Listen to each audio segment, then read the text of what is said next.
여러분 안녕하십니까? 2022년 3월 14일 월요일 좋은 아침입니다. 오늘 매일 한적 큐티 본문 말씀은 레위기 9장 1절부터 9장 24절까지 말씀입니다. 말씀의 제목은 아론의 첫 제사입니다. 본문 말씀을 요약을 하겠습니다. 유임식을 통해 제사장이 된 아론과 그의 아들들은 자신과 이스라엘 자손을 위해 제사를 드리고 하나님은 그들 가운데 임하셔서 자신의 영광을 나타내십니다. 오늘 제가 묵상하는 큐티 한 절 말씀은 레위기 9장 2절입니다. 아론에게 말하였다. 속죄 제물로 흠없는 숫송아지 한 마리와 번제물로 흠없는 수양 한 마리를 끌어다가 여호와께 바친 다음입니다. 여러분 이 레위기 이 9장은 이제 아론과 그의 아들들 나답과 아비후는 이제 제사장이고요. 아론은 이제 대제사장으로 첫 위임식, 첫 이제 제사를 드리는 게 이제 시작이 됩니다. 근데 제가 여기 9장 2절을 잡았던 이유가 뭐냐면 흠없는 숫송아지라는 이 단어 때문에 그렇습니다. 무슨 말인가 하면은 여기서 아론에게 이 9장 2절에 쓰이는 흠없는 숫송아지하고요.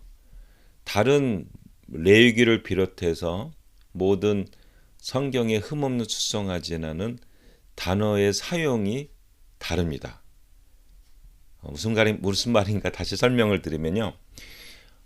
레위기 9장 2절에는 우리가 보통 우리가 송아지를 영어로 하면 카프거든요. 그 히브리 말로 하면 에게입니다. 에게. 요 단어를 썼어요. 이 레위기 9장 2절에 아론이 첫 제사를 드릴 때 흠없는 숫송아지를 갖고 왔는데 이거는 카프, 불카프 이렇게 숫송아지를 썼습니다. 그런데 다른 이 외에 그 흠없는 숫송아지 이렇게 나올 때는 영어로 보시면 다 불 이렇게 나옵니다. 이게 뭐냐면 이게 벤이라는 단어를 썼고 이런 그 벤자민 있잖아요. 벤은 이제 아들이에요. 그래서 벤자민 하면은 뭐 남쪽의 아들. 이게 무슨 말이냐면 가장 마지막의 아들이다. 이런 이제 아들입니다. 이 레위기 9장 2절 아론이 숫송아지로 그 속죄제를 드릴 때는 우리식으로 하면 그냥 송아지라는 단어를 썼는데 이외에 다 우리가 숫송아지로 번역된 거에는 이런 말이에요. 그러니까 소의 아들 이런 말이에요. 숫소의 아들. 그러니까 숫소의 아들이니까 송아지. 그러니까 의역을 한 거예요. 근데 이거는 성경학자들이 이 벤이 아들이란 말도 있는데 종류라는 말이 있거든요. 그래서 어떠냐면 많은 종류 중에 숫소 이렇게 번역을 해야 맞다라고 요즘에 나오고 있습니다. 요 벤 때문에 이게 이제 벤이 보통 우리가 아까 베냐민 할 때 이 벤이 이제 아들이라는 단어로 사용되기 때문에 이제 여기도 아들 그래서 숫소의 아들 그러니까 송아지 이렇게 의역을 했는데 성경학자들은 뭐라냐면 이 아들이란 단어 중에 종류라는 뜻이 있대요. 그래서 많은 종류 중에 숫소 이렇게 번역을 해야 됩니다. 그래서 그 속죄제를 드릴 때는 숫소를 드린 게 맞습니다. 사실은 맞아요. 가장 비싼 거를 드렸기 때문에 제사장이나 온 무리의 회중을 위해 제사 드릴 때는 숫소를 드렸습니다. 그런데 아론이 제사를 드릴 때는 정확하게 송아지라는 단어를 썼어요. 에게. 영어로 하면은 carp. 이 정확하게 송아지라는 단어를 썼습니다. 그래서 성경학자들이 아니 왜 다른 데서는 벤이라는 단어를 썼는데 여기는 왜 여기서만 정확히 calf, 송아지라는 단어를 썼을까 했을 때 많은 학자들은 출애굽기 32장과 관련을 맺습니다. 여러분 출애굽기 32장에 무슨 일이 벌어졌습니까? 금송아지 사건이 벌어진 겁니다. 제가 그래서 그 그림에 여기 내용 아시죠? 출애굽기 때 이제 그 모세가 십계명을 받기 위해서 시내산으로 올라갔을 때 40일 동안 이제 있지 않았습니까? 하루 지나고 이틀 지나고 3일 지나니까 사람들이 불안한 거예요.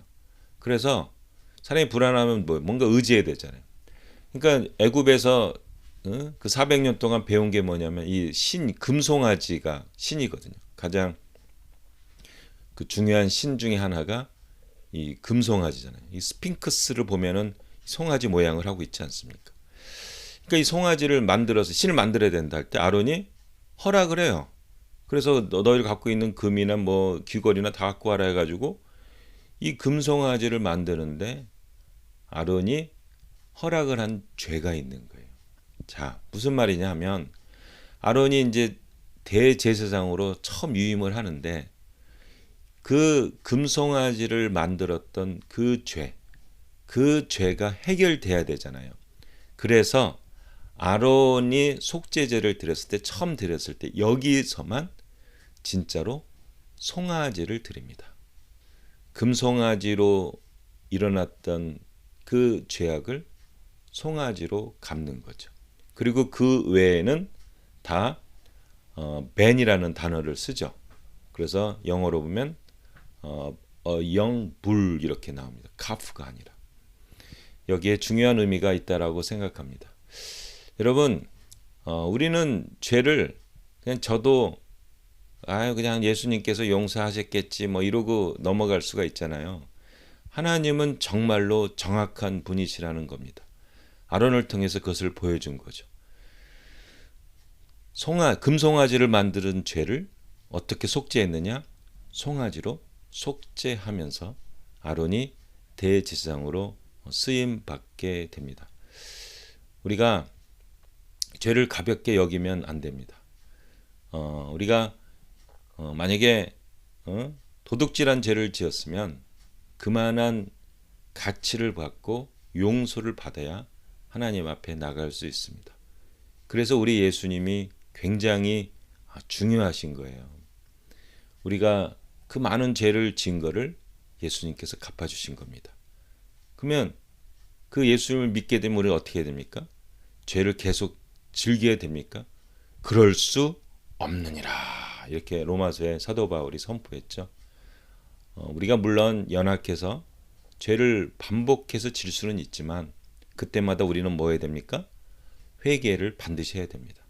그러면 하루에 7번씩 70번도 용서하시는 우리 하나님께서 예수 그리스도를 통해서 우리 죄를 용서합니다. 그러면 우리가 회개하고 죄 짓고 회개하고 이러면 우리가 뻔뻔하진 않잖아요. 그러면 우리가 변화되고 성화되게 됩니다. 분명한 포인트. 죄는 반드시 해결해야 됩니다.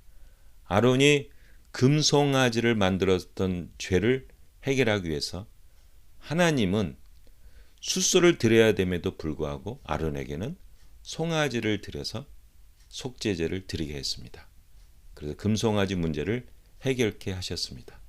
죄가 그만큼 중요하다는 것을 발견케 하셨습니다. 오늘 우리 시간 우리가 예수 그리스도를 통해 구원받은 그 큰 은혜가 있지 않습니까? 예수님께서 나의 모든 죄를 해결해 주셨습니다.